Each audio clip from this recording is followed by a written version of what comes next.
The people who participated in last year's riots weren't limited to supporters of the Black Lives Matter movement. The chaos and disorder also became a playground for the far-left anarchist group Antifa. In dozens of cities around the country, the group organized and carried out acts of assault, arson, vandalism, and in at least one potential case, murder. Journalist Andy Ngo's dogged coverage of Antifa has placed him in the crosshairs of the violent group on more than one occasion. He's the author of Unmasked: Inside Antifa's Radical Plan to Destroy Democracy. He joins us now. Andy, thanks for being with us. My pleasure. So during the other insurrection in the summer of 2020, you were right there on the ground on many occasions. Just give everyone a refresher course, if you will, Andy, in what you saw from Antifa. Yeah, I think people do need a refresher because you don't see the repeating of the images from last year on the mainstream broadcast television or in the papers. So last year, in response to George Floyd's death, we had riots across America in dozens and dozens of cities that resulted in neighborhoods being burnt down. My home city of Portland, Oregon, where Antifa is particularly active, they actually, for a month in July, night after night, returned to try to break inside a federal courthouse and to burn it down. Then after that, they rioted for months every night. There was a murder in the streets of downtown Portland by a self-identified Antifa member. The violence was repeated in similar ways in Seattle, where they created a so-called autonomous zone, and that was when they created the Chaz. That's where they actually seized territory in the middle of Seattle and created a hard border, had checkpoints, and had people with weapons manning these checkpoints as if it was like in Lebanon or something. Up until recently in Minneapolis, an autonomous zone was established outside of the convenience store where George Floyd died, and they too created barricade checkpoints. And on the anniversary of George Floyd's death this year, there was shootings that occurred during live media hits when the press was inside. So I can go on and on with these examples, but what all these examples demonstrate is that the riots last year, you can look at the number of people who died as a direct result of the riots or during the rioting, which were dozens, 26 by my count. There was a politically motivated murder.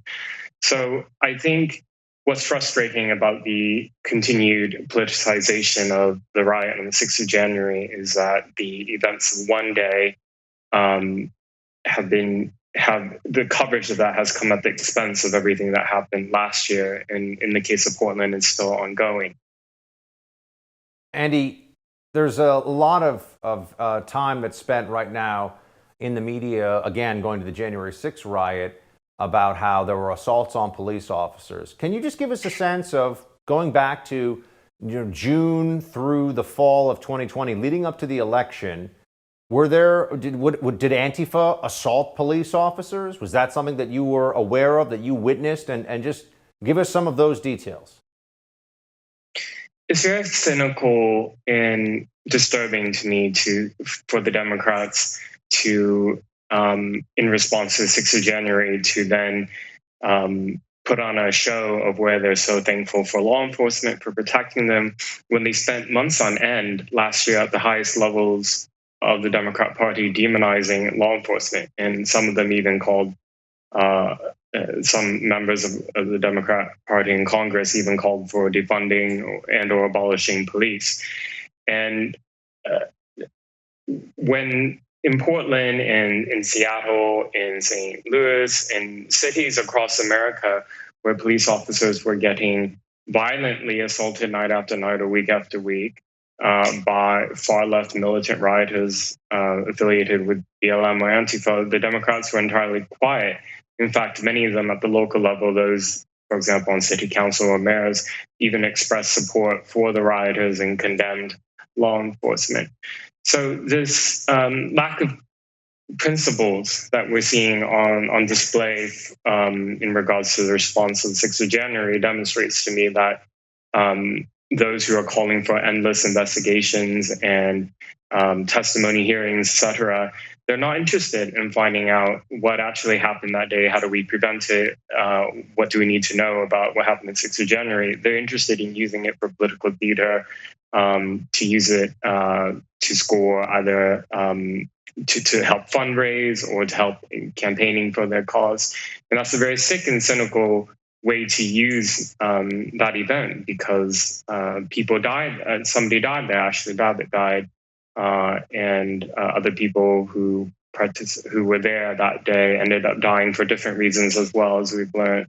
Some, as we've discovered, completely unrelated to the actual riot. Andy, there's been a lot of talk on the left about the January 6th riots being organized on social media, and they call for companies like Facebook and Parler to be held to account for allowing that organization to occur. Does Antifa openly organize demonstrations and, yes, riots and direct action, as they call it, on social media platforms? Yes, and they do it with impunity. And in fact, from what I've learned in my own investigations on the ground, they themselves have said that they would not be able to do what they call direct actions or mutual aid without Twitter. And it's been very frustrating to me as somebody who's brought attention to these flyers that call for comrades to come with weapons and what particular weapons to bring and how to elude detection from law enforcement, or how to get rid of their clothing or any evidence that might tie them to violent criminal acts. All that is done.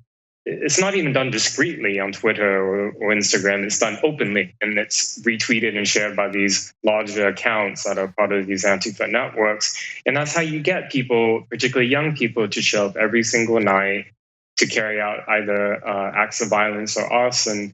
And so to see Twitter, and to see big tech actually really wipe Parler off the internet for an amount of time because they blamed Parler for people allegedly organizing or promoting the 6th of January protests on there.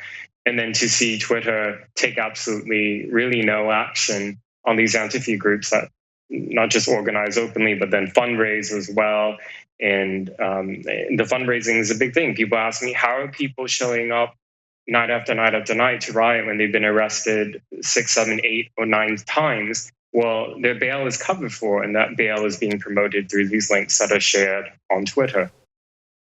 Andy, really quickly, just so we have clarity for the audience, the January 6th riot has been described constantly in the media as an insurrection, but there was no actual plan to overthrow the government.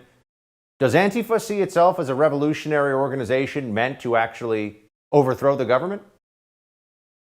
Well, I think it tells us a lot that those who are accused of crimes in the 6th of January are not being charged with insurrection. And if you talk to journalists who are actually war correspondents, who actually cover uprisings and regime changes, they laugh if you describe what happened on the 6th of January as an insurrection. That's been more so a word that's been used by the media and politicians because it's sensational for political reasons. On the other hand, Antifa actually, in their own writings, you can look on their pamphlets, on their websites or their social media, they describe the actions, the riots, the violent, deadly riots of last year as uprisings or insurrections. Those are their own words. In fact, they looked to the success in Minneapolis, where the police station was sieged and then completely burnt down, as an insurrection. And they even released, in one example, an after-action report on what made it so successful and how you can repeat these similar actions in other cities. And that information was disseminated, again, openly on Twitter. Andy, no, always appreciate your work on this, sir. Good to see you. Thank you.